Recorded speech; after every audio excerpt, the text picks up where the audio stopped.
에서 예배자로 나온 이 자리에 있는 분들에게 오늘 우리가 읽은 이 말씀을 통해서 하나님이 은혜 주시기를 원합니다. 아멘. 인생은 시험의 연속이라고 할 수 있습니다. 인생은 시작에서부터 마칠 때까지 시험이 계속됩니다. 하나님 앞에 안기는 그 순간까지 시험이 계속됩니다. 사람들이 이 시험을 좋아할까요? 좋아하지 않을까요? 싫어요. 사람들이 시험을 안 좋아합니다. 아이들이나 청소년들이나 청년들이나 어른들이나 또 나이가 드신 분들이나 시험을 좋아하는 사람은 없는 것 같아요. 시험을 좋아하는 사람은 없는데, 그런데 우리는 시험을 치기도 하고 시험을 당하기도 하고 이 시험을 벗어날 수가 없습니다. 시험을 피해갈 길이 없습니다. 반드시 우리에게 시험이 있습니다. 한 번의 시험이 아니고 여러 번의 시험이 있습니다. 결국 이 여러 번의 시험을 다 통과하고 우리는 우리 인생을 마치게 됩니다. 제가 오늘 말씀을 준비하면서 생각을 해봤는데, 우리 인생 가운데 시험이 없으면, 시험을 치지 않으면은 우리의 실력이 어느 정도인지를 가늠하지를 못합니다. 예, 다 학교를 다녀봤는데 초등학교, 중학교, 고등학교, 대학교 그 이상의 과정을 다 겪어봤는데 시험이 없으면 어떻게 될까요? 사람은 그냥 학교를 다녀도 놉니다. 그리고 자기 실력이 어느 정도 되는지를 가늠이 안 됩니다. 그래서 시험이 없으면 좋겠다 하지만 이 시험이 있을 때 비로소 우리는 그 시험을 준비하게 되고 시험을 치게 되고 시험을 쳐보면은 내 실력이 어느 정도인지를 가늠하게 됩니다. 그리고 그 실력을 가늠하게 되고 딱 실력을 보면서 내 실력이 많이 부족하구나. 그래서 철이 든 사람은 어떻게 될까요? 그 실력이 딱 드러났으면 내가 많이 부족하네. 좀 더 준비해야 되겠네.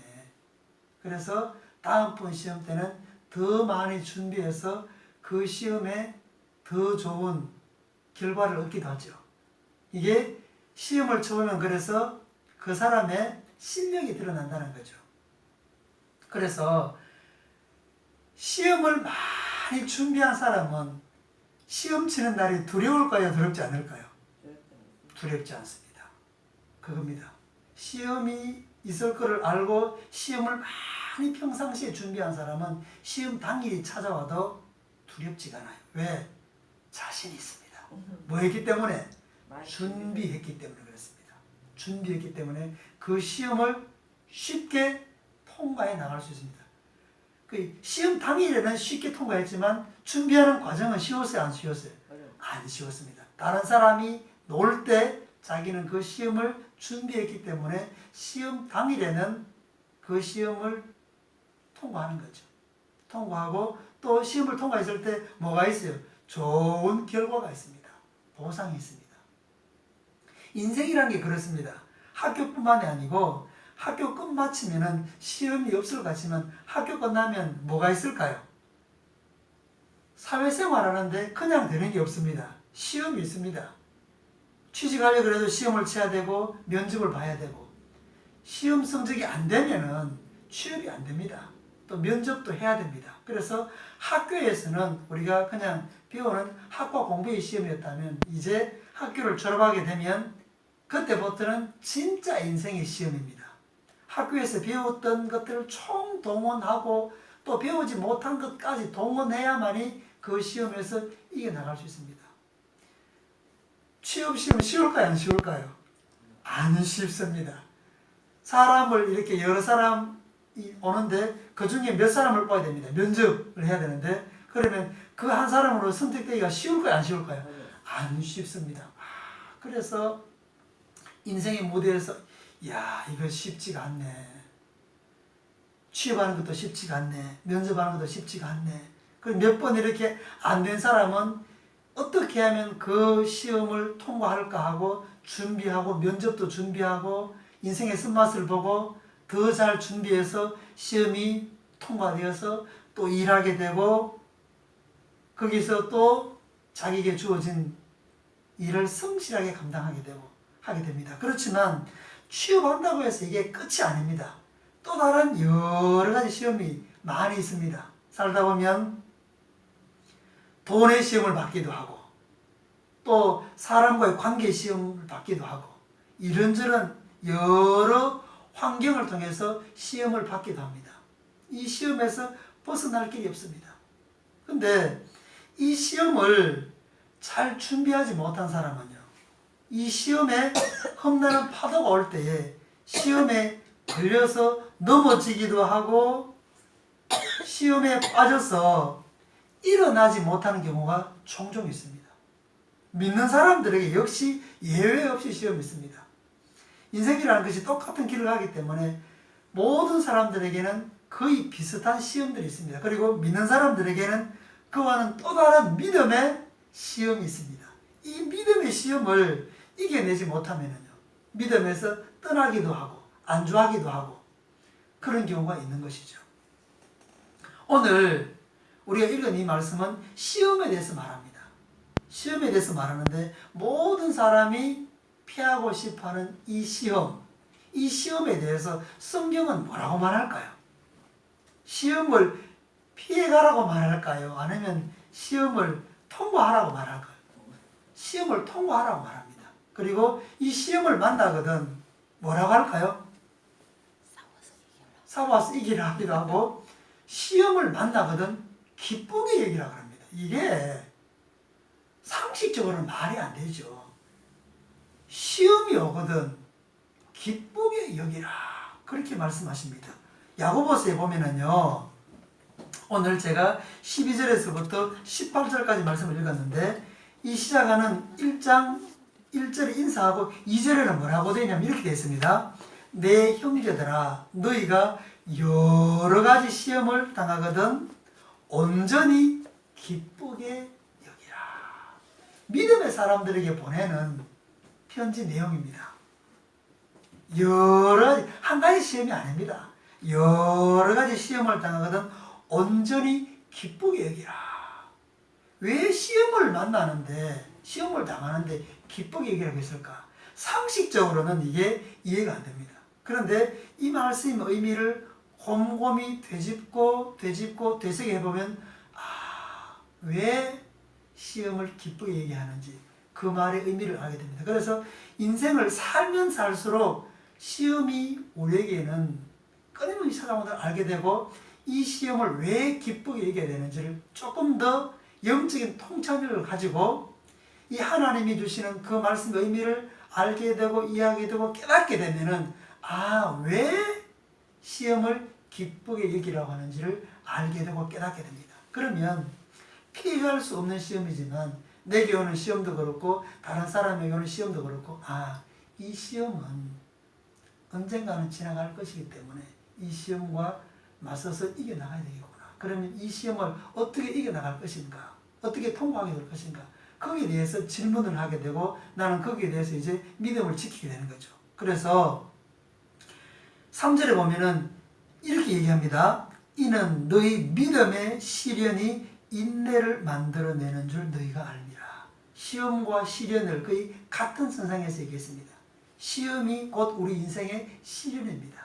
이 시련이 닥쳐오면은 참아내는 능력이 생긴다는 거죠. 인내를 만들어내는 줄 너희가 알미라. 인내하는 것을 알게 됩니다. 아까도 말씀드렸지만 시험을 딱 쳐보면 그 사람 실력이 드러나게 됩니다. 그리고 인생에서 여러 가지 시험을 만나게 되면 그 사람의 무엇이 드러날까요? 인격이 드러나게 됩니다. 그 사람의 인격, 수준이 어느 정도인지 딱 드러나게 됩니다. 그리고 믿음 생활하는 사람에게도 이런저런 시험이 다가오는데 딱 시험이 다가오면, 시련이 다가오면 그 사람의 뭐가 드러나게 될까요? 믿음의 수준이 딱 드러나게 됩니다. 시험이 왔을 때, 시련이 왔을 때, 이 사람의 믿음의 수준이 이 정도구나. 내 믿음의 수준이 이 정도밖에 안 되구나. 그래서 딱 이거 만나게 되면 내가 딱 드러나게 되는 거예요. 그러면 나는 수준 이하네. 함량 미달이네. 그렇게 됐을 때 깨어있는 사람은 어떻게 될까요? 깨닫고. 깨닫고 내가 나름대로 잘 한 것 같은데 이런 시련을 만나니까 시험을 당하니까 내 믿음이 정말 형편없는 믿음이었네. 이런 믿음이 돼서는 안 되겠네. 그리고 더 주님께로 가까이 가게 되고 이 시련을 내가 견뎌내야지. 기도하면서 견뎌내야지. 말씀 붙잡고 견뎌내야지. 하나님 의지하고 견뎌내야지. 사람 의지하지 말아야지. 결국 이 시련이 이 시험이 나를 더 강하게 만들어낼 거야. 그 내성을 갖게 합니다. 참아내는 능력. 결국은 이 시험을 이겨야 할 것이기 때문에. 그래서 인내를 만들어내는 거죠. 이것은 좋은 일입니다. 그래서 보십시오. 4절에 인내를 온전히 이루라. 이는 너희로 온전하고 구비하여 조금도 부족함이 없게 하려 함이라. 딱 시험 시련이 딱 드러나면 우리의 실력, 우리의 인격, 우리의 믿음의 수준, 이 모든 것이 드러나기 때문에 딱 드러났을 때 우리로 하여금 준비하고 구비해서 조금도 부족함이 없는 그런 사람으로 살아가도록 하기 위해서입니다. 하나님이 우리를 그렇게 만들어 가시는 거죠. 함량 미달의 사람이 아니라 수준 이하의 사람이 아니라 그 위에 사람으로 살아가도록 하는 거죠. 부족함이 없게 한다. 우리 살아가는 동안에 항상 부족함이 있어요, 없어요? 항상 부족함이 있습니다. 모든 것이 다 채워진 사람은 이 세상에 한 사람도 없습니다. 한 사람도 없이 모든 것이 다 채워진 것 같은데도 부족해요. 실력도 그렇습니다. 우리가 아는 지식도 모든 걸 다 하는 것 같지만 그럼에도 불구하고 부족합니다. 돈이 아무리 풍족해도 그럼에도 불구하고 부족합니다. 여러 가지들이 다 채워진 것 같은데 그럼에도 불구하고 부족함이 있습니다. 그런데 이 부족함을 완전히 채워줄 수 있는 한 가지 길이 있습니다. 그게 뭘까요? 제가 이 말씀을 읽다가 참 귀한 은혜를 깨닫게 됐습니다. 모든 사람에게는 다 부족함이 있습니다. 이런 시험과 시련을 통해서 내가 정말 부족한 사람이구나. 이걸 깨닫게 되는데 이 부족함을 극복할 수 있는 길이 하나 있어요. 근데 이걸 잘 모르더라고요. 사람들이. 믿음 생활을 하는 사람도 잘 몰라요. 시편 23편 시작할 때 뭐라 그러죠? 여호와는 나의 목자시니 내가 부족함이 없으리로다. 참 놀랍지 않습니까? 우리 모든 인생을 살아가는 사람들에게는 부족함 투성이에요. 아무리 채워도 채워지지 않습니다. 그런데 이 모든 것을 다 내려놨을 때 여호와는 나의 목자시니 내가 부족함이 없으리로다. 맡기는 거죠. 여호와 하나님이 내 인생을 이끌어준다. 이게 믿어질 때, 이 모든 것들을 그분께 온전히 맡길 때 나는 부족함이 없는 사람으로 살아가는 거죠. 여러 가지 부족함이 있지만 그 부족함을 하나님이 채우시기 때문에 부족함이 없으리로다. 그런 믿음의 고백을 하게 되는 거죠. 그래서 사도 바울은 나는 풍족하게 되면 그 풍족한 가운데서도 감사하며 살고 비천한 가운데서도 조금도 부족함이 없다. 이것을 일체에 나는 비결을 배우느라 깨달으느라 그랬습니다.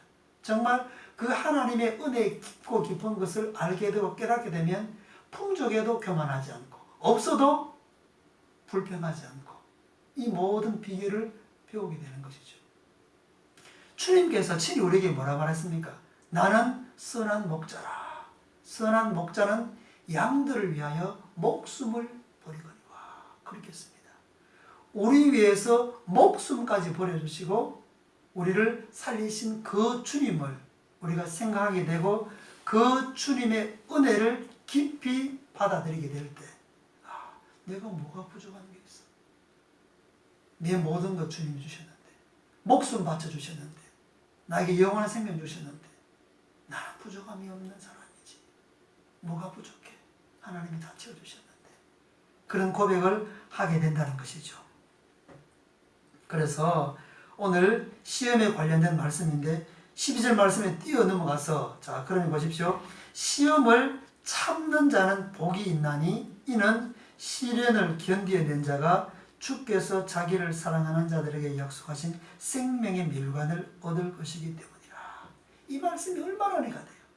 아까도 말씀드렸지만 살아가는 모든 사람은 시험 치는 것, 시험을 만나는 것, 시험 당하는 것 좋아하지 않습니다. 그런데 성경은 그렇게 말하고 있지 않다니까요. 시험이 오거든 온전히 그것을 기쁘게 여기라. 그 시험 때문에 준비하고 구비해서 부족함이 없는 사람으로 만들어간다. 그리고 시험을 참는 자는 뭐가 있다고요? 복이 있다. 시험이 없는 사람이 아니고 시험을 참아내는 사람은 복이 있다. 이는 시련을 견뎌낸 자가 주께서 자기를 사랑하는 자들에게 약속하신 생명의 멸관을 얻을 것이기 때문이라. 얼마나 귀합니까? 그러니까 아까도 말씀드렸지만 시험과 시련을 같은 선상에서 보고 있습니다. 이 시험이 오게 되면 우리는 시련입니다. 여러 가지 힘들다는 거죠. 육체적으로, 정신적으로, 영적으로 여러 가지 힘든 요소들이 있습니다. 그런데 이 시련을 견디어 내게 하신다는 거죠. 자, 견뎌낸 사람에게는 뭐가 있느냐 보십시오. 주께서 자기를 사랑하는 자들에게 약속하신 생명의 멸관을 얻을 것이기 때문이라. 주께서 사랑하시는 자들에게 주시는 생명의 멸관. 이 말씀이 딱 요한복음 13절하고 연결되지 않습니까?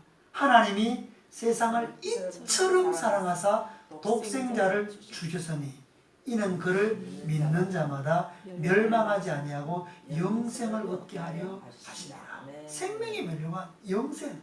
자, 그래서 보십시오. 한 번 믿었다고 해서 이 믿음, 이 한순간으로 끝나는 게 아니죠. 어디요? 우리 인생 끝나는 날까지 믿음을 지켜나가는 겁니다. 그리고 이 인생의 여정 동안 시험, 여러 가지 시험이 있는데 이 시련을 우리가 이겨나갔을 때 결국 우리에게는 뭐가 주어진다는 거예요?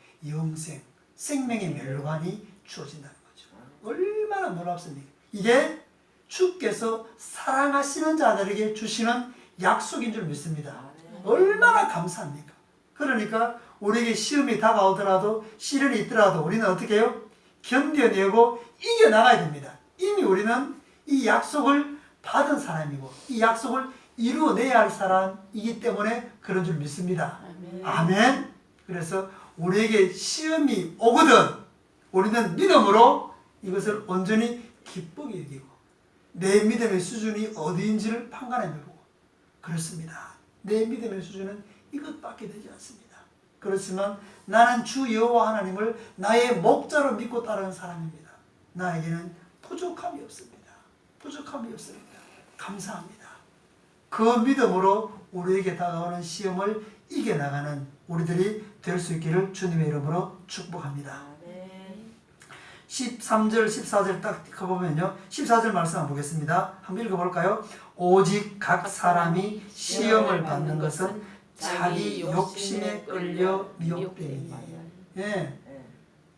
대부분의 사람들이요. 시험, 시련하면 왜 나에게 이런 시련을 주셨나, 시험을 주셨나. 내가 하나님을 믿는데 교회를 다니는데 내가 믿음 생활을 이렇게 열심히 하는데 왜 이런 시험을 주시느냐고 원망하고 불평하는 사람들이 의외로 많습니다. 11조도 다 하고 믿음을 지키고 다 했는데 왜 내 앞길에 이르지 않냐고 이렇게 불평하는 사람들이 있고 때로는 심하게 되면 교회를 떠나는 사람도 있습니다. 진짜입니다. 믿음의 시련인 거죠. 그런데 이걸 솔직히 들여다보면 오늘 주시는 말씀은 이런 시험이 하나님께로부터 오는 것이 아니라는 거죠. 어디로부터? 밖으로부터 오는 게 아니고 자기 안으로부터. 욕심. 자, 오직 각 사람이 시험을 받는 것은 자기 욕심에 끌려 미혹됨이니. 그 욕심이 뭘까요? 욕심입니다. 욕심은 뭐예요? 자기가 하고자 하는 대로 되고자 하는 그 내가 마음이죠. 저 사람은 저때 나는 그 이상 하고자 하는 그 마음이죠. 이 욕심이에요, 욕심. 욕심, 사심, 흑심, 뭐 이런 것들. 이런 것들이 강하면은 그 수준에 도달하지 못하면은 그쪽으로 이제 이 믿음을 저버리고 가게 되는 이런 일이 있다는 거죠. 오직 각 사람이 시험을 받는 것은 자기 욕심에 끌려 미혹되느니. 그리고 그 다음 보십시오. 15절 욕심이 잉태한 적 죄를 낳고 죄가 장성한 적 사망을 낳느니라. 이게 출산 과정과 연결시켜놨습니다. 욕심이 그 사람 속에 잉태, 생각 속에 마음 속에 딱 자리하게 되면 이건 어떻게 해요? 계속 자라게 되는 겁니다. 우리 안에 생명이 잉태되었을 때 자라는 것처럼 이 욕심이라는 것이 내 생각 속에 내 마음 속에 딱 자라게 되면 이것이 계속 자라게 되는 것이죠. 자라게 돼서 이게 뭐가 된다는 것이죠? 죄를 낳게 된다는 거죠. 이 죄의 양상은 여러 가지입니다. 말로서 죄를 지을 수도 있고 주먹으로 죄를 지을 수도 있고 여러 형태로 죄를 짓게 되는 것이죠. 죄를 낳게 되고 죄가 장성한 적 사망을 낳느니라. 다른 사람을 죽일 수도 있고 자기 인생을 파멸시킬 수도 있습니다. 이게 그만큼 욕심에서부터 시작된다는 거죠. 그래서 16절에는 뭐라 그러죠? 내 사랑하는 형제들아 속지 말라. 이런 것에 속지 말라는 거죠. 속지 말라. 제가 오늘 이 시험이라는 것을 주제를 가지고 말씀을 드렸는데 정말 많은 생각들이 왔다 갔다 했습니다. 대부분의 사람들이 교회 다니는 믿는다고 하는 사람들이라 할지라도 그 인생을 살다가 죽음이 왔을 때 어떤 것이 복된 죽음이라고 생각할까요? 저는 많이 얘기 들었습니다. 어떤 것이 복된 죽음이라고? 세상 사람들이 얘기하고 믿는 사람들 쫓아도 복된 죽음이라고 얘기할까요? 네. 자는 잠에 가는 것. 네.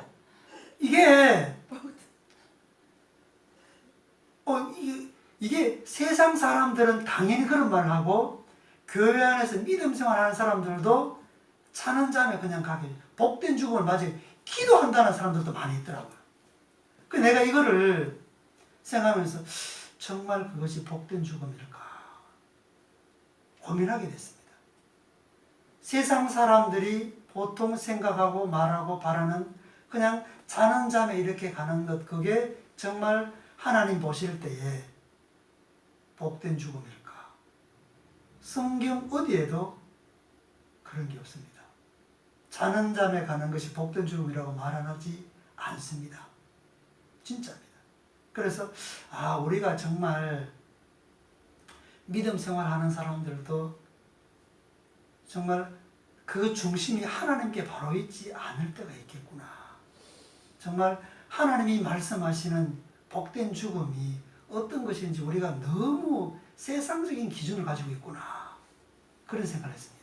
이 성경이 말하는 것은 복음은 좋은 소식인데 하나님이 우리를 너무너무 사랑하셔서 그 아들을 죽이면서까지 우리 죄를 대신해서 십자가 못 박혀 주셨고 또 부활하게 하셨고 그 예수를 믿는 사람에게 영원한 생명을 주셨습니다. 이 대속적인 죽음을 통해서 우리를 그 죄에서 건져내셔서 영원한 생명을 얻게 하신 것이죠. 이게 은혜입니다. 이게 복음입니다. 복음. 그리고 주님은 이 복음을 듣고 받아들이는 사람은 구원받고 천국이고 영생이라 말씀했습니다. 그 은혜 안에 우리가 살아가는 사람이죠. 그러면은 믿는 사람들은 어떻게 살아야 되느냐? 예수를 믿고 이렇게 살다가 나는 예수 믿고 잘 지내다가 믿음을 지키다가 내 인생 마지막 날에도 그냥 자는 잠에 그냥 가는 이런 복된 죽음을 허락해 주십시오. 물론 그렇게 기도할 수는 있겠죠. 그렇지만 그것이 복된 죽음일까? 우리가 의문을 한번 가져봐야 됩니다. 이게 정말 성경적인가? 복음적인가? 저는 말씀을 읽고 기도하는 중에 아니라는 생각을 했습니다. 왜 그럴까요? 예수님은 그를 믿고 따르는 사람들에게 뭐라고 말씀하셨냐면 나를 따르려면 자기 십자가를 지고 자기를 부인하고 나를 따를 것이라 했습니다. 온 천하를 얻고도 자기 생명을 잃으면 무엇이 그를 유익하게 하겠느냐 그렇게 말했습니다. 그래서 예수를 정말 제대로 믿고 따랐던 사람들은 다 복음을 전하다가 순교를 당하거나 그런 죽음을 맞았습니다. 왜? 자기 십자가를 지고 자기를 부인하고 복음을 전하다가 그렇게 맞았습니다. 그렇게 죽었습니다. 그리고 그런 사람들의 죽음을 그럼 우리는 비참한 죽음이라고 말할 수 있느냐? 절대로 그렇게 말할 수 없습니다. 우리나라에도 일제강점기에 신사참배를 강요하고 했을 때 끝까지 믿음을 지키면서 나는 어떤 일이 있어도 죽는 일이 있어도 그렇게 할 수 없다. 믿음을 지키는 사람들은 고문에 의해서 수많은 사람들이 죽었습니다. 유관순도 그렇고 이름 알 수 없는 수많은 사람들이 믿음을 지키다가 정말 비참하게 어떤 사람들은 교회당 안에 다 들여다보내고 불질러가지고 죽이기도 했습니다. 그럼 이런 사람들의 죽음은 어떤 것일까? 비참하다고 말할 수 있느냐? 주기철 목사님 같은 경우는 그 못을 박아는 못 위로 걷게 했습니다. 예수를 부인하면 살려주겠다고 그렇게 했음에도 불구하고 그 못을 밟고 이렇게 가다가 그런 고통 가운데도 끝까지 주님을 부인하지 않았습니다.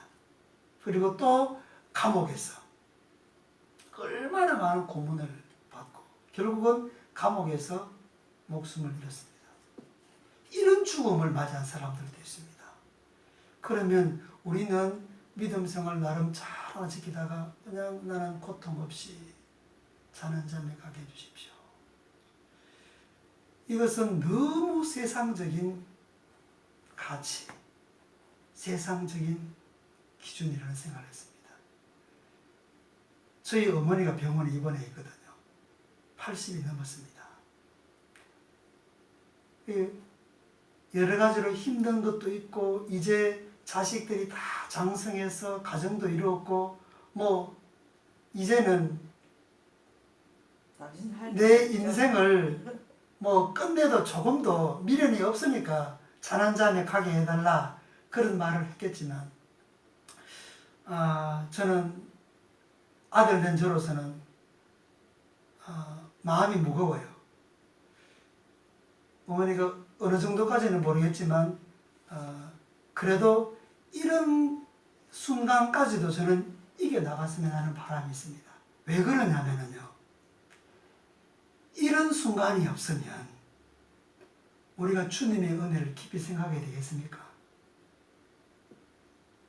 주님은 나를 위해서 채찍 맞으시고 모욕당하시고 수모를 받으시고 그렇게 십자가에 못 박혀 죽기까지 사랑하신 그 은혜인데 내가 잔한잠에 간다 그러면 나는 잔한잠에 편안히 갈 수 있지만 내가 주님의 그 은혜를 깊이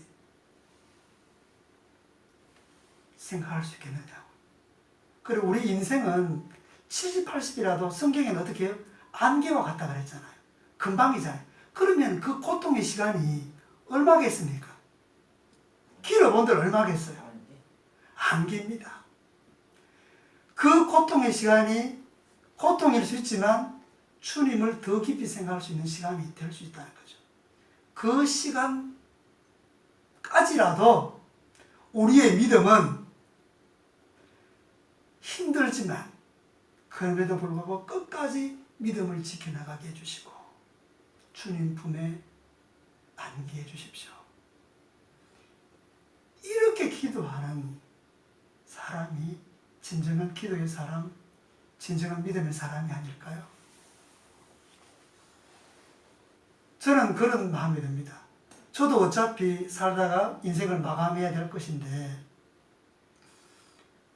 주의 일을 하다가 그냥 편안한 잠에 어떻게 죽을지 모르지만 저는 주님 편안하게 그렇게 안길 수도 있지만 때로는 고통 가운데서 내 인생을 마감할 수도 있겠지만 그럼에도 불구하고 저는 끝까지 믿음을 지키면서 주님의 은혜를 더 깊이 생각하면서 그렇게 내 목숨 주님께 편안히 안길 수 있게 해주십시오. 이게 진짜 복음의 사람 아닙니까?